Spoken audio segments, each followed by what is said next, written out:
할렐루야. 우리 옆 사람과 인사하겠습니다. 코람데오, 하나님 앞에서의 삶을 삽시다. 이번에는 이렇게 인사하겠습니다. 천하보다 한 생명이 귀합니다. 오늘 말씀의 제목으로 인사하겠습니다. 그대로 두면 그대로 있습니다. 자, 오늘은 새생명 축제를 앞두고 태신자를 작정하는 날입니다. 여러분, 한 영혼을 주님께 인도하는 일은 가장 치열한 영적인 전쟁입니다. 그렇기 때문에 누군가가 그 영혼을 품고 기도하지 않고는 돌아오지 않습니다. 한 영혼이 주께 돌아오는 모습을 보게 되면 나도 모르게 누군가가 나를 품고 기도했다는 사실을 아셔야 됩니다. 그래서 오늘은 우리가 그 태신자를 품고 기도하기를 위해서 작정을 합니다. 여러분 가족들 가운데, 또 직장의 이웃, 동료, 친구들 가운데 아직 예수님을 모르시는 분이 있다면 여러분이 그분의 이름을 써주십시오. 그분의 나이, 또 그분의 주소를 잘 모르지만 여러분 인도자의 주소를 잘 써주시면 우리가 나중에라도 전화를 해서 확실하게 우리가 이제 그분에 대한 인포메이션을 받을 수 있습니다. 그리고 우리 교회 중보기도 팀들이 계속해서 그분들을 이름을 불러가며 기도할 것입니다. 그리고 그분들의 주소로 이슬비 전도 편지를 보낼 것입니다.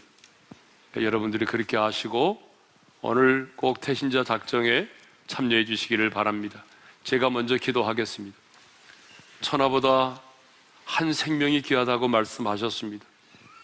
주님, 우리는 이렇게 길이요 진리요 생명 되신 주님을 알고 죄와 사망의 법에서 해방되었고 하나님의 자녀로 살아가지만 내 가족들 가운데는, 내 주변에 있는 사람들 가운데는 아직도 길이요 진리요 생명 되신 주님을 알지 못한 채 자신이 인생의 주인 되어 살아가는 어리석은 자들이 너무나 많습니다.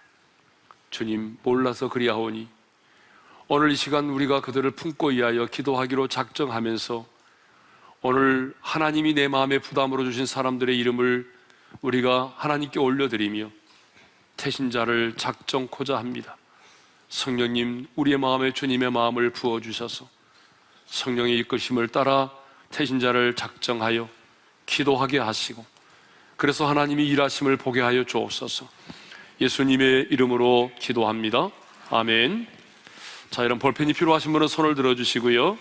혹시 이 태신자 작정 카드가 없는 분도 손을 들어주시면 되겠습니다. 쓰셔서 우리 안내원들에게 내주시면 되겠습니다.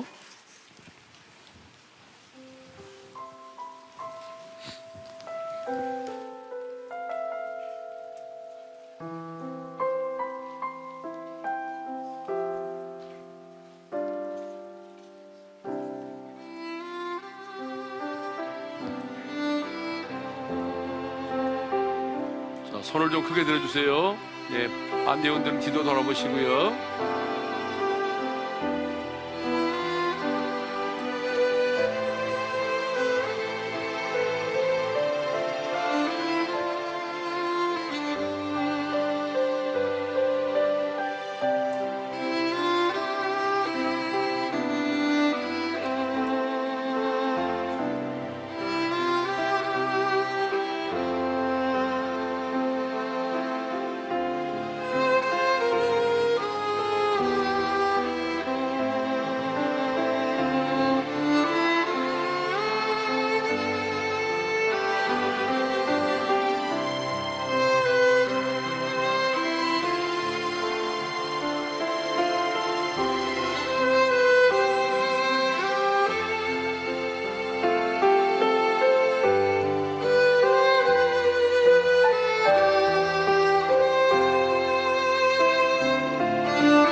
다 내주시기를 바랍니다. 옆으로 내주시면 우리 안내인들이 이제 해수에서 교회에서 중점적으로 그분들을 위해서 기도하겠습니다.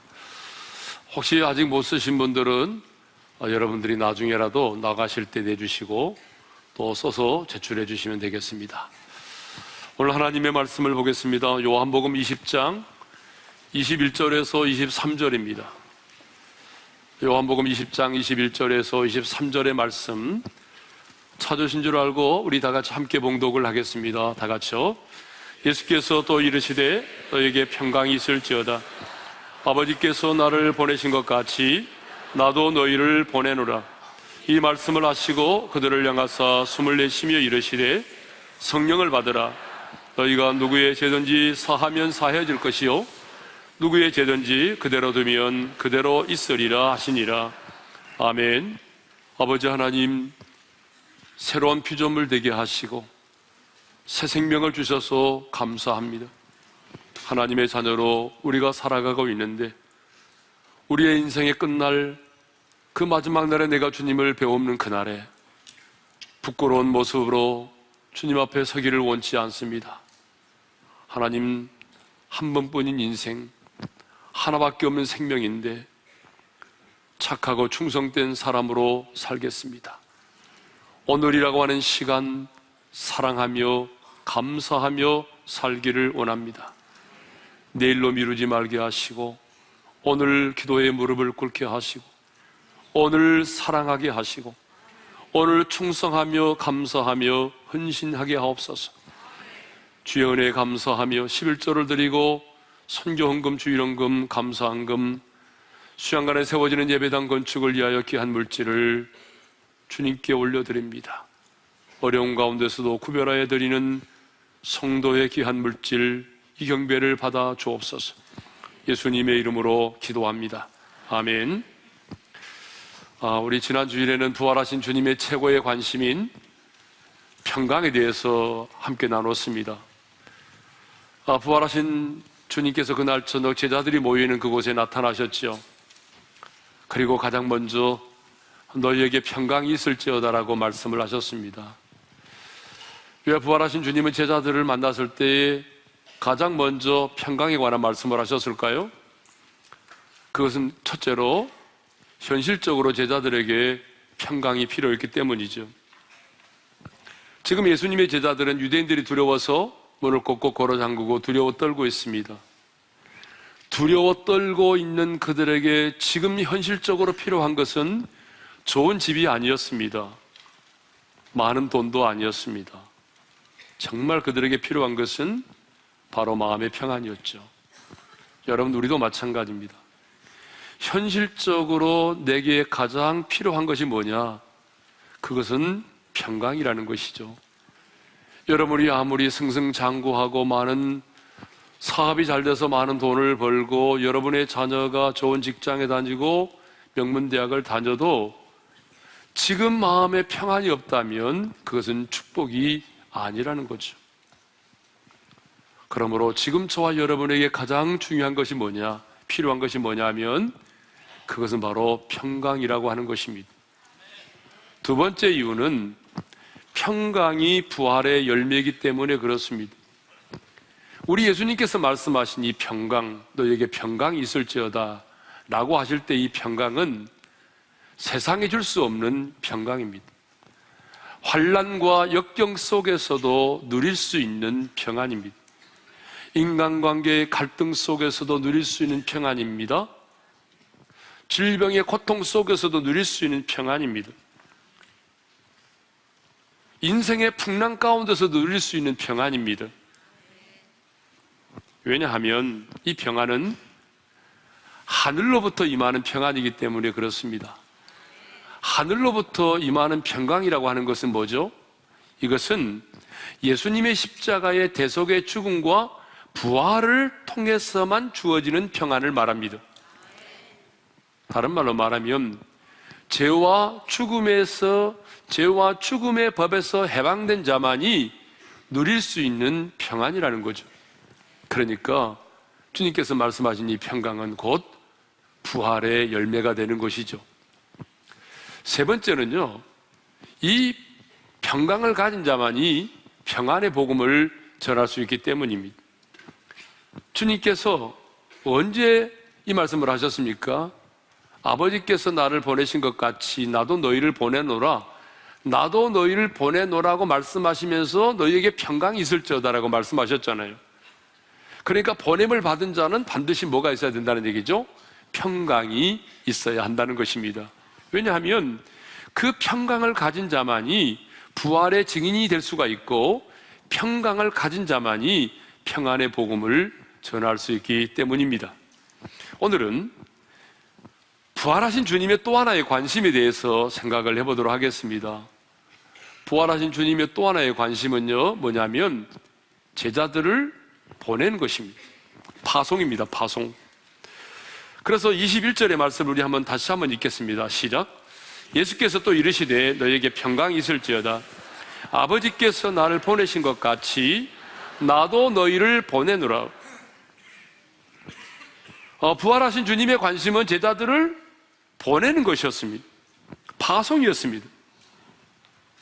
그래서 우리 예수님은 승천하실 때도 그 제자들에게 뭐라고 말씀하셨냐 그러면, 너희는 가서 모든 민족을 제자로 삼아 그랬습니다.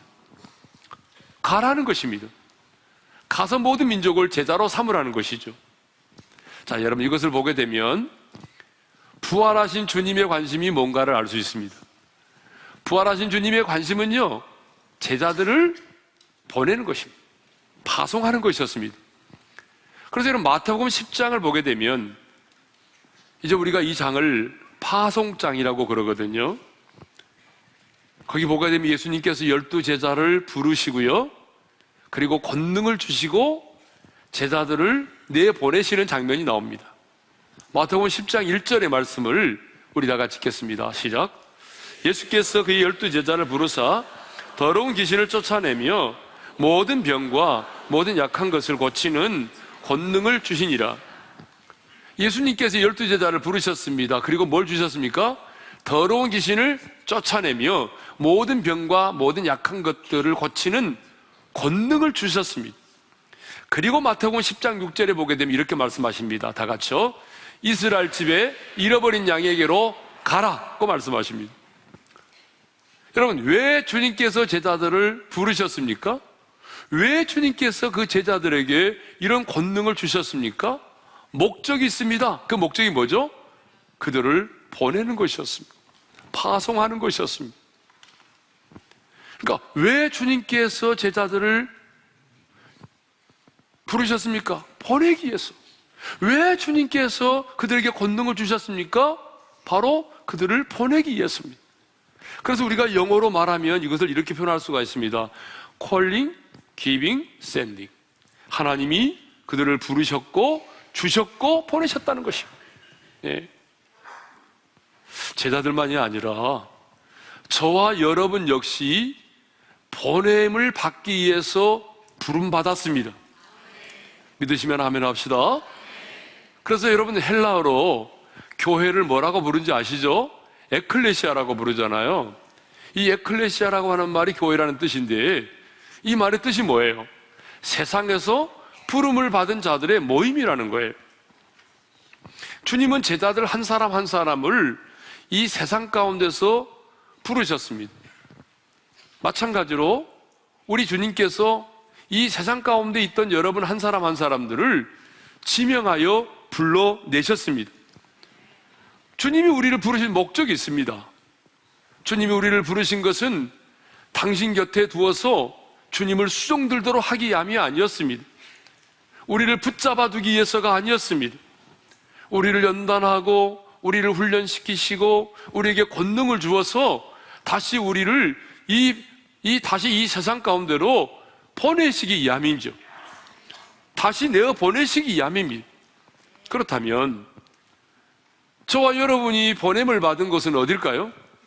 주님이 우리를 어디로 파송하셨어요? 여러분, 세상입니다. 요한복음 17장 18절의 말씀을 우리 다 같이 읽겠습니다. 시작. 아버지께서 나를 세상에 보내신 것 같이 나도 그들을 세상에 보내었고, 자, 주님이 우리를 보내신 곳이 어디라고 말씀하고 있습니까? 좀 입 좀 크게 벌려봅시다. 주님이 우리를 어디로 보내셨어요? 예, 세상입니다. 세상. 그러니까 주님이 우리를 보내신 곳은 교회가 아닙니다.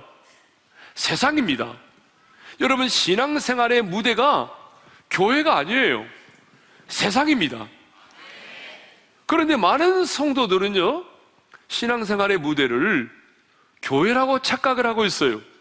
아니, 기도원이라고 착각을 하고 있어요. 그래서 여러분, 교회에서 진을 치고 살아요. 어떤 사람은 1년의 절반 정도를 기도원에서 보내요. 물론 평생 한 번도 기도원에 안 가는 분도 문제가 있습니다. 그렇지만 여러분, 평생 여러분 1년의 절반 정도를 기도원에서 보내고 허구한 날 교회에서 진을 치고 사는 것은 주님이 원하는 삶이 아닙니다. 종교개혁자 마틴 루터와 그의 후예들은요, 이게 주일날에 이렇게 오전 예배를 마친 다음에 오후에 여러분 하나의 퍼포먼스를 했다는 것입니다. 그게 뭐냐 그러면 오후에 교회의 출입문을 닫는 폐문 의식을 했다는 거예요. 교회 문을 걸어 잠그는 폐문 의식을 했다는 거예요. 무슨 얘기입니까? 오늘 교회 와서 하나님을 예배함으로 힘을 얻고 성도와의 교제를 통해서 위로를 받았다고 한다면 이제 교회 안에 머무르지 말고 가라는 것입니다. 흩어진 교회로 가라는 것입니다. 아멘? 여러분, 은혜를 받았으면 다시 세상으로 나아가라는 것이죠. 세상 속으로 흩어진 교회가 되라는 것입니다. 그렇습니다. 여러분, 우리가 오늘 예배를 드렸다면 우리도 세상으로 가야 합니다. 그래서 우리가 머물러 있는 삶의 현장이 여러분 교회가 되게 해야 돼요. 우리의 그 삶이 하나님 앞에 드려지는 삶의 예배가 되게 해야 됩니다. 그러므로 진정한 예배의 시작은 예배 이후부터 시작이 된다고 보면 됩니다. 여러분, 예배 이후부터 진정한 우리의 또 하나의 예배가 시작이 되는 것이죠. 그러면 우리가 보냄을 받은 이 세상은 어떤 곳입니까? 여러분, 이 세상을 만만하게 보지 마세요. 우리가 보냄을 받은 이 세상은 이 세상의 신이 지배하는 곳입니다. 육신의 정욕과 안목의 정욕과 이생의 자랑이 있는 곳입니다. 음란과 부정과 미움과 갈등과 반목이 떠나지 않는 곳입니다. 얼마나 우리가 사는 세상이 음란한지 모릅니다. 어그러지고 거스리는 세상입니다. 빛이 필요할 만큼 어둡고 여러분, 소금이 필요할 만큼 썩고 부패한 곳이 세상입니다. 그래서 우리 예수님도 12제자를 파송하시면서 이런 말씀을 하셨습니다. 읽겠습니다. 시작. 내가 너희를 보냄이 양을 이리 가운데로 보낸가 같도다. 여러분, 주님은 성도와 세상을 양과 이리의 관계로 표현하셨습니다. 여러분, 양은요 가장 온순하고 우둔하고 연약한 짐승을 대표하는 짐승입니다. 가장 온순해요, 우둔해요, 연약해요. 근데 이리는요, 여러분 가끔 남편한테 이리라고 그런 사람도 있죠. 여러분, 이리는 사납고 포악하고 그리고 양떼를 보게 되면 가만히 있지 않고 떼를 지어서 공격하는 짐승이에요. 그런데 주님은 우리를 이 일대가 득실거리는 세상으로 보냈다는 거예요. 저와 여러분은 양이에요. 양. 이리가 아닙니다. 그러니까 저와 여러분은 양인데 양을 보냈는데 우리가 가는 세상에 보니까 이리떼가 너무 많다는 거예요. 여러분, 직장에도 가면 이리떼가 있습니다. 학교에 가도 이리떼가 있습니다. 우리가 어디를 가든지 간에 여러분, 이리떼가 득실거리는 세상이에요. 양을 딱 보면 먹잇감이 나타났다고 생각을 하죠. 가만히 있지 않습니다. 그래서 우리 예수님도 내가 너희를 보냄이 양을 이리 가운데 보낸가 같도다 라고 말씀하신 이후에 뭐라고 말씀하셨냐면요, 너희가 나로 인해서 핍박을 받게 될 것이고 또 내 이름 때문에 모든 사람으로부터 미움을 받게 될 것이다 라고 말씀했습니다. 그렇습니다. 여러분, 세상은요 우리를 미워합니다. 주는 것 없이 미워합니다. 아니, 인터넷 들어가 보세요. 주는 것 없이 욕합니다. 아니, 언제 우리가 그 사람들의 욕을 한 적이 있어요? 피해를 준 적이 있어요? 그런데 주는 것 없이 미워해요. 주는 것 없이 기독교를 개독교라고 그래요. 주는 것 없이. 우리가 뭐 그들 피해를 입힌 것도 없는데, 그런데 그냥 그렇게 미워해요. 여러분, 그게 정상이라는 거예요. 세상이 우리를 미워하고 세상이 우리를 핍박하는 것은 여러분, 그들이 일이 되니까 그래요. 그렇다고 그래서 너 일이지 이렇게 말하면 안 됩니다. 예. 그러므로 보냄을 받은 세상을 여러분 만만하게 보지 마십시오. 세상을 우습게 보지 마십시오. 여러분, 한 시간도 깨어있지 못하면 사탄의 공격에 넘어지고 시험에 들 수밖에 없는 게 이 세상입니다. 그래서 우리 주님께서도 뭐라고 말씀하셨습니까? 시험에 들지 않도록 깨어 기도하라고 그랬잖아요. 선다싱은요, 이 교회와 세상의 관계를 이렇게 비유를 했습니다. 한번 읽겠습니다. 시작. 세상은 바다와 같고 교회는 배와 같다. 세상이 뭐라고 그랬어요? 바다. 교회는요, 배라는 것입니다. 그럼 묻겠습니다. 여러분, 배가 산에 있어야 됩니까? 아니면 바다에 있어야 됩니까? 산에 있는 배는 아무 의미가 없습니다. 배는 반드시 바다에 있어야 됩니다. 그러면 교회는 어디에 있어야 됩니까? 산에 있어야 됩니까? 아니면 세상에 있어야 됩니까? 세상에 있어야 됩니다. 여러분, 이걸 명심하십시오. 기도는 산에 있어도 괜찮아요. 그렇지만 교회는 반드시 어디에 있어야 되느냐? 세상에 있어야 됩니다. 그러니까 여러분, 배가 바다에 있어야 하는 것처럼 교회도, 오늘 우리가 교회인데 교회인 우리도 세상이 우리를 미워해도, 세상이 우리를 대적해도 교회인 우리는 세상 속에 있어야 됩니다. 그런데 만일 바다에 떠 있는 배가 암초를 만난다든지 아니면 구멍이 뚫려 가지고 바닷물이 들어오게 되면 배가 어떻게 될까요? 배가 어떻게 돼요? 침몰하게 되죠. 여러분, 당연히 침몰하죠. 사이즈는 상관없어요. 일단 바닷물이 들어오면 여러분, 세월호처럼 타이타닉호처럼 침몰하게 돼 있습니다. 교회가 여러분 세상 속에 있어야 되지만 구별되지 못하고 세상의 방식이, 세상의 가치관이, 세상의 정욕이 교회에 들어오기 시작하면 여러분, 교회는 교회로서의 기능을 상실하고 사람을 낚는 어부의 사명 감당하지 못하고 이 세상 속에서 침몰되고 만나는 것입니다. 그러니까 교회는 반드시 세상 속에 있어야 되지만 세상과 구별되어야 되는 것입니다. 반드시 교회는 세상을 정복하는 자로 살아야지 여러분, 세상에 의해서 정복을 당하면 안 된다는 것입니다. 나도 너희를 보내노라. 우리는 보냄을 받은 자입니다. 하늘과 땅의 권세를 가진 주님께서 저와 여러분을 보내셨습니다. 교회의 머리 되신 주님께서 오늘 저와 여러분을 이 세상 가운데로 보내셨습니다. 그러므로 여러분, 우리는 가야 합니다.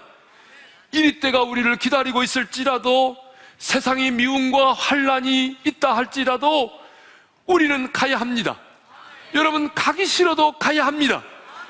만일 우리가 세상을 향하여 나아가지 않는다면 하나님은요, 환란과 핍박을 통해서라도 우리를 흩으시고야 말 것입니다.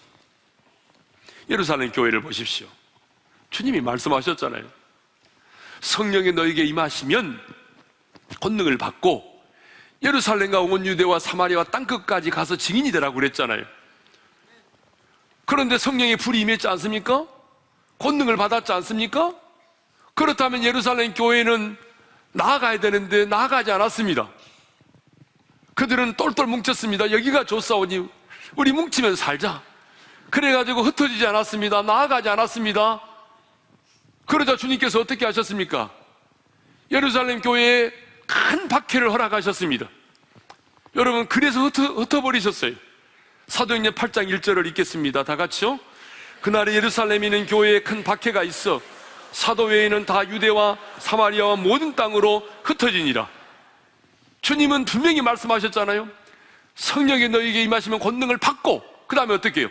유대와 사마리아와 땅끝까지 이르러 내 증인이다라고 했는데, 그들은 권능을 받고도 나가지 않았습니다. 그러니까 하나님께서 어떻게 하셨습니까? 강제로 핀팍회를 통해서 그들을 유대와 사마리아와 땅끝까지 흩어버리신 것입니다. 그렇습니다, 여러분. 주님이 우리를 이 세상 가운데서 부르셨습니다. 주님이 우리를 부르신 것은 우리를 다시 이 세상으로 보내시기 위함입니다. 그러므로 우리는 가야 합니다. 만일 우리가 여기가 좋사오니 하면서 우리끼리만 뭉쳐있기를 원한다면 주님은 어떤 방법을 통해서라도 우리를 흩으시고야 말 것입니다. 그러므로 우리는 가야 합니다. 흩어져야 합니다. 모여서 예배를 드리고 기도를 통해서 하나님께서 주시는 힘과 능력과 성도의 교제를 통해서 위로를 받았다고 한다면 이제 우리는 세상으로 가야 합니다. 우리는 보냄을 받은 자입니다. 그러므로 내가 어쩌다가 이런 직장에서 근무하게 되었는가라고 생각하면 안 됩니다. 내가 어쩌다가 이곳에 내팽개쳐졌는가라고 생각하지 마십시오. 내가 어쩌다가 이곳까지 와서 살게 되었는가라고 생각하지 마십시오. 당신은 어쩌다 내팽개쳐진 사람이 아닙니다. 나도 너희를 보내노라. 내가 너희를 보내노라. 주님이 당신을 그 직장에 보내셨습니다. 주님이 당신을 그 병원에 보내셨습니다. 주님께서 당신을 그 캠퍼스에 보내셨습니다. 주님이 당신을 그 지역에 보내셨습니다. 그러므로 미움을 받고 억울한 일을 당해도 핍박을 받을 때에, 내가 억울한 일을 당하고 핍박을 받을 때에, 나를 이곳으로 보내신 그 주님, 나를 이 자리에 보내신 주님을 생각하십시오. 그리고 언제나 나는 주님으로부터 보냄을 받은 자라고 하는 분명한 정체성을 가지고 당당하게 살아가시기를 바랍니다. 부활하신 주님의 또 다른 관심이 있습니다.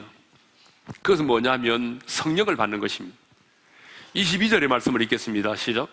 이 말씀을 하시고 그들을 향하사 숨을 내쉬며 이르시되 성령을 받으라. 부활하신 주님께서 아버지께서 나를 보내신 것과 같이 나도 너희를 보내노라. 이 말씀을 하시고 숨을 내쉬며 뭐라고 말씀하셨습니까? 성령을 받으라고 말씀하셨습니다. 이것은 권면이 아닙니다. 명령입니다.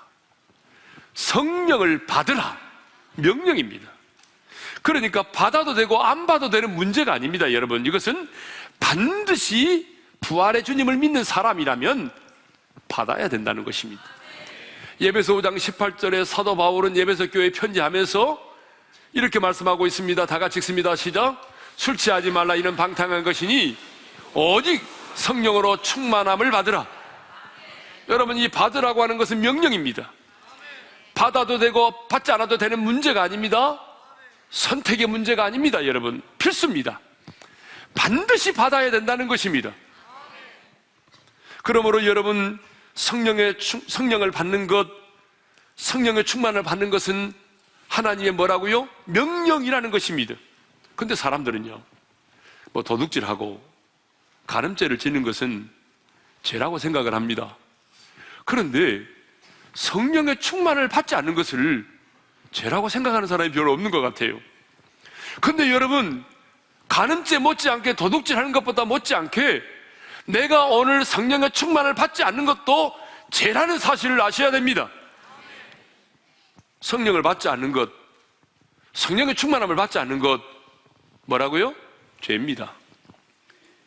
부활하신 우리 주님의 관심은 세상에서 성공이 아닙니다, 여러분. 잘 나가는 거 아닙니다. 부활하신 주님의 관심은 돈이 아닙니다.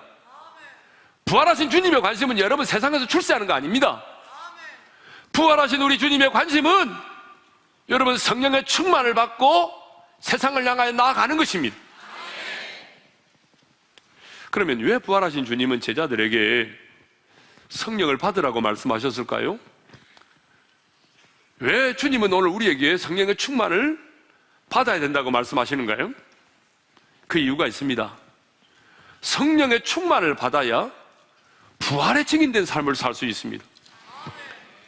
여러분, 예수님이 사망 권세 이기고 부활했다고 하는 사실을 여러분, 우리가 담대히 전하려면 성령의 충만을 받아야 가능한 거예요. 여러분, 예수님의 제자들을 보십시오. 그들은 여러분, 예수님이 잡히시던 그날에 다 예수님 배신하고 떠나갔잖아요. 그리고 문을 꼭꼭 걸어 잠그고 두려워 떨고 있었잖아요. 심지어 부활하신 주님에 관한 소식을 듣고도 그들은 어떻게 했습니까? 고기 잡으러 갔잖아요. 그런데 그들이 오순절에 마가의 다락방에 성령의 불을 받았어요. 마가의 다락방에 임하신 성령의 권능을 힘입었습니다. 여러분, 성령의 권능을 받고 나니까 그들이 달라져도 너무나 달라졌잖아요. 두려워하지 않았습니다. 핍박을 두려워하지 않았습니다. 죽는 것도 두려워하지 않았습니다. 그들은 담대히 자기를 잡아 죽이려는 자들 앞에서도 여러분, 예수님의 부활을 증언했습니다. 오히려 예수님의 이름 때문에 능력받는 것을 합당하게 여기며 기뻐했습니다. 그들은 죽음도 두려워하지 않았습니다. 관원들도 두려워하지 않았습니다. 그렇습니다, 여러분. 왜 우리가 성령을 받아야 됩니까? 왜 우리가 성령의 충만을 받아야 됩니까? 그래야 주님께서 우리에게 맡겨준 사역과 사명을 감당할 수 있기 때문에 그렇습니다. 주님이 우리를 세상으로 보내실 때는 목적이 있는 거 아닙니까? 그냥 세상에 가서 빈둥빈둥 놀라고 보낸 건 아니잖아요? 그러면 주님께서 우리를 세상으로 보내신 그 목적과 사명이 뭘까요? 여러 가지가 있습니다. 여러분, 우리는 이 세상 속에 나아가서 하나님이 하라고 하신 일을 이루어 아버지를 영화롭게 해야 되고 빛과 소금의 사명도 감당해야 되고 우리가 해야 될 일이 많습니다. 그런데 오늘 본문을 보게 되면 우리가 이 땅으로 보냄을 받은 우리가 가장 중요하게 해야 되는 사역과 사명이 있습니다. 23절을 읽겠습니다. 다 같이 읽습니다. 시작. 너희가 누구의 죄든지 사하면 사해 줄 것이요 누구의 죄든지 그대로 두면 그대로 있으리라 하시니라. 예수님은 아주 충격적인 말씀을 하셨습니다. 내가 너희를 보내노라. 그리고 성령을 받으라. 그리고 말씀하신 이후에 하신 말씀입니다. 너희가 누구의 죄든지 사하면 사하여 줄 것이요 누구의 죄든지 그대로 두면 그대로 있으리라. 근데 여기서 여러분, 그렇다면 여기서 너희는 누구를 말할까요? 너희가 누구의 죄든지 그랬을 때에 너희는 누구를 말할까요? 로마 캐톨릭에서는 예수님의 수제자 베드로라고 말합니다.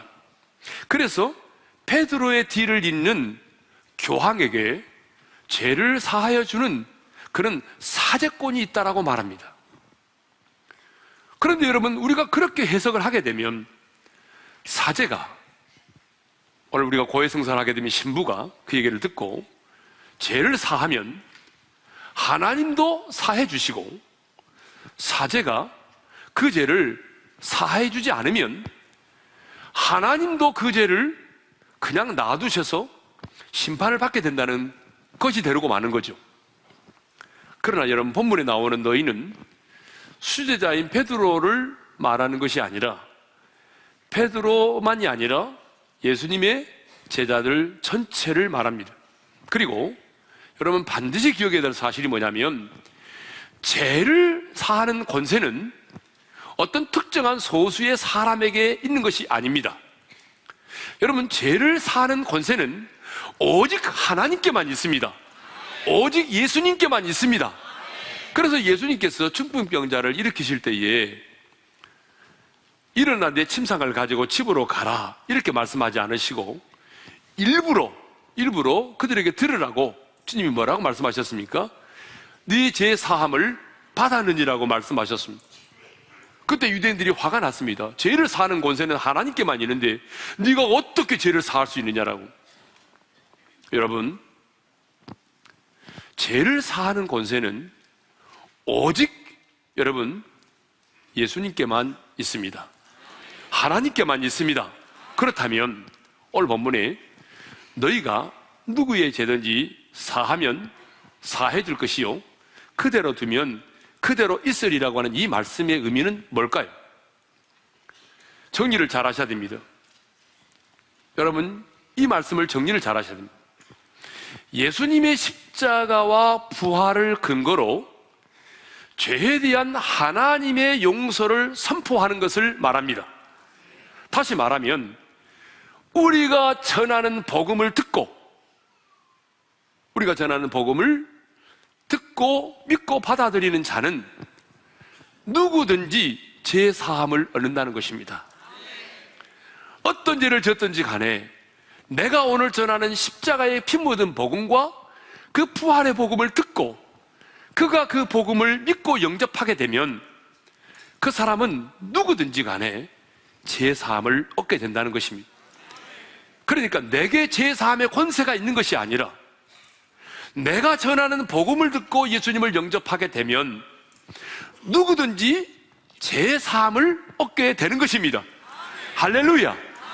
왜냐하면 예수님께서 우리의 모든 죄를 대신하여 십자가에 죽으심으로 우리의 모든 죄값을 완벽하게 지불하셨기 때문입니다.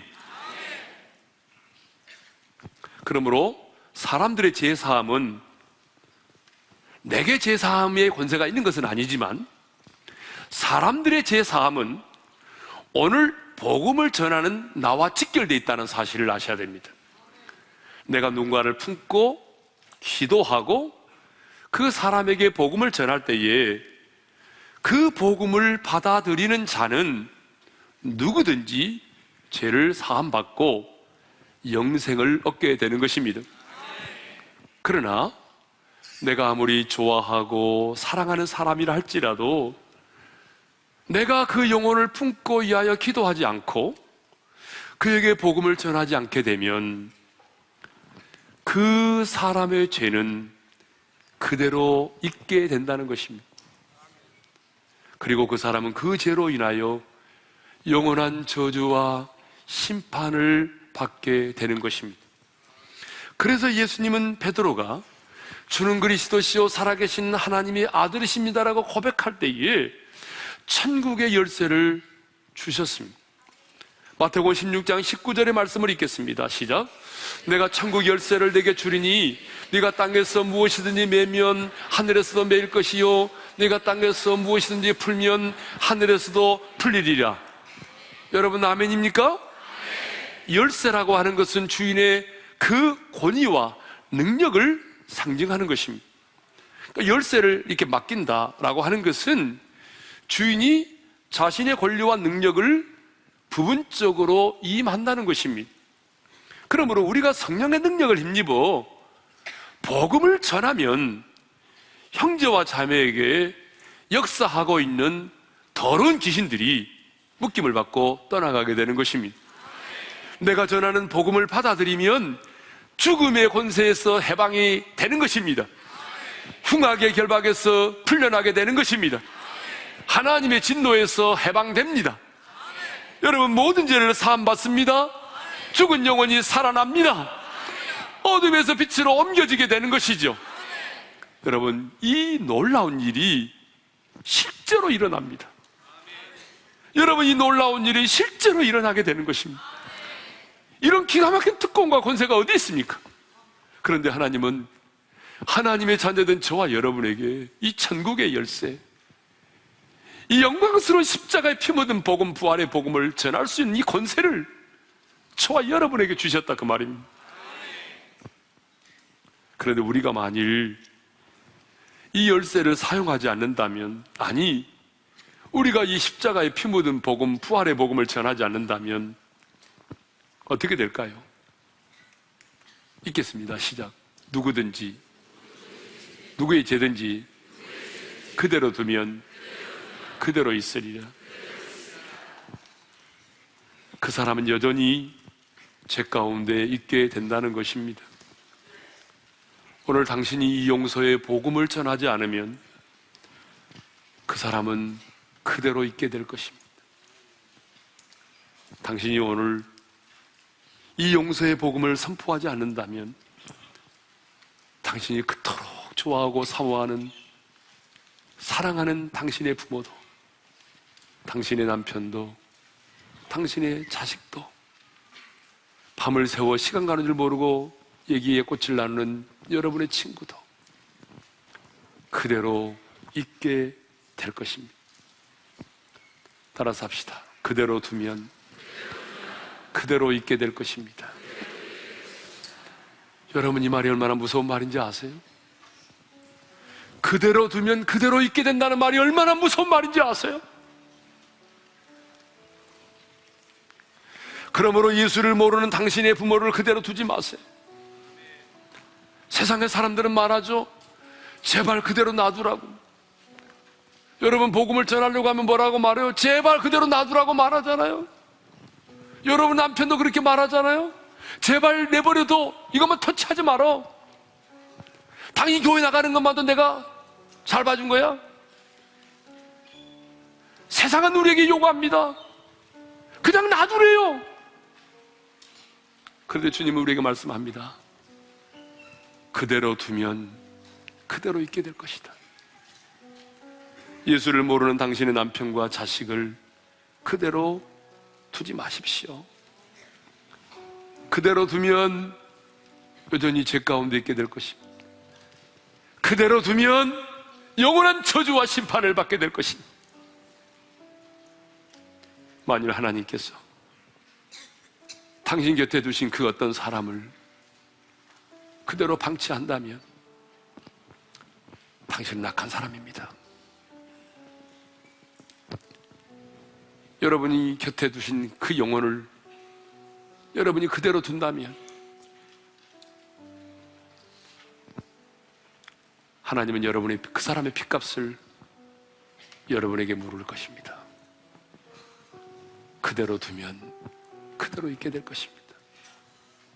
그러나 내가 이하여 품고 이하여 기도하고 성령의 능력을 힘입어 피 묻은 복음을 전하면 그들의 죄가 사함을 받게 될 것이고 영생을 얻게 될 것입니다. 주신 말씀 마음에 새기면서 너의 가는 길에 주의 평강이 있으리 찬양하십시다. 가는 길에 주의 평강이 있으리 평강의 왕 함께 가시니 너의 걸음 주 인도하시리 주의 강한 손 널 이끄시리 너의 가는 길에 주의 축복이 있으리 영광의 주 함께 가시니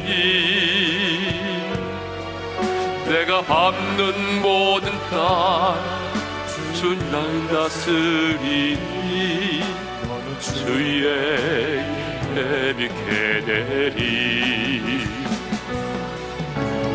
주님 나라 이하여 길 떠나는 나의 형제여 주께서 가라시니 너는 가라 주의 이름으로 가라 주의 이름으로 지른 광야 위에 꽃은 피어나고 세상은 내 안에서 주 영광 보리라 강하고 담대하라 세상 이기신 주들 함께 너와 동행하시며 내게 새 힘을 주시리. 우리 눈을 감고 주신 말씀 마음에 새기며 기도합시다. 오늘 부활하신 주님께서 여러분 한 사람 한 사람에게 말씀하십니다.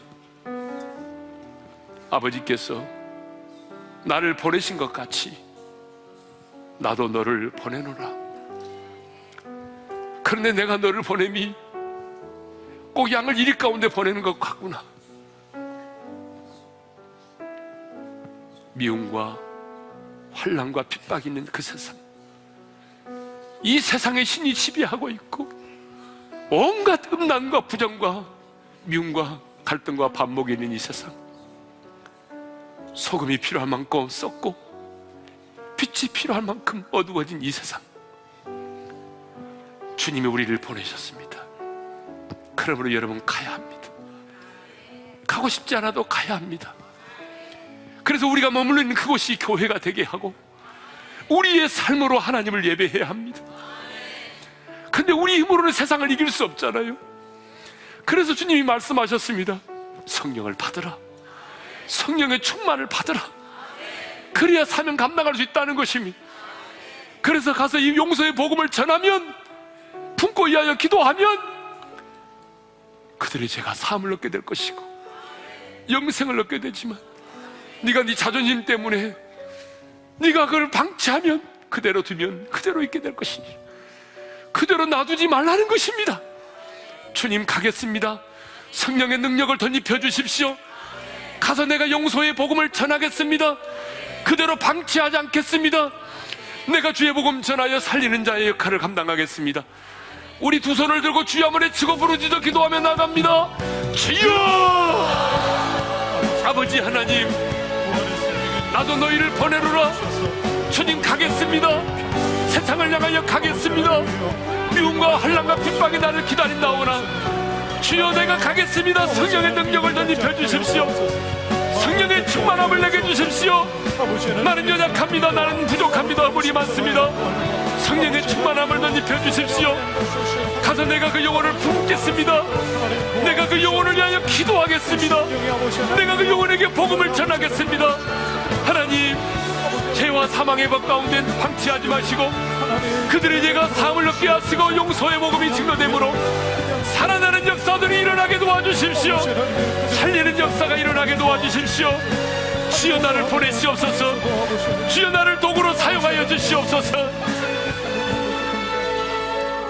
이제는 우리 주 예수 그리스도의 은혜와 하나님 아버지의 영원한 그 사랑하심, 성령님의 감동 감화 교통하심이 나도 너희를 보내노라 주님의 그 말씀 앞에 순종하여 나가기를 원하고, 나의 연약함을 알기에 성령의 능력을 받기를 소망하고, 용서의 복음을 전하여 죽어가는 그 영혼 살리기를 원하는 사랑하는 모든 성도들 위해 이제로부터 영원토록 함께 하시기를 축원하옵나이다.